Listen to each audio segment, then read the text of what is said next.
Just this week, I finished up working with a local firm here in the Bay Area. And I was working with a handful of speakers there, working on a big annual presentation that they wanted to be very, very prepared for.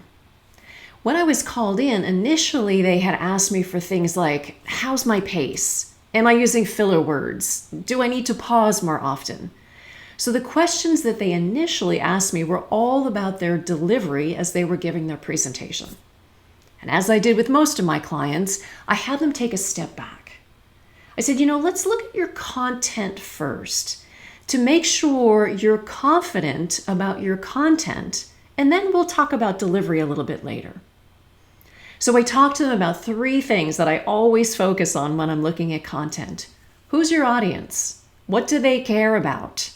Really understanding your audience is critical because, again, all presentations are all about them, not us.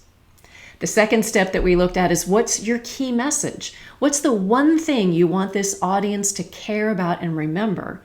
And you can only create a solid key message if you know about your audience. And the third step, how do you outline this information? Don't start with slides. Don't start with a word-for-word script. Let's get this down to a very simple outline along the lines of what's your opening?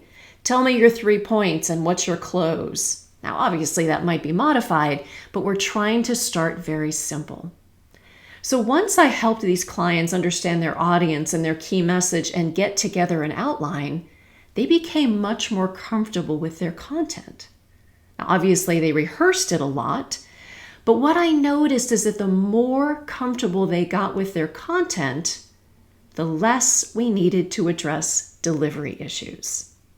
So, as you're working on your presentations and you're thinking about your pace and your filler words and your pauses and whatever else it might be, make sure you too take a step back and question your content. Do I know my audience? Do I have a key message? Do I have a clear, simple outline? Because the more you take the time to craft your content, the better your delivery will be. This is Kristen Link with Link Coaching.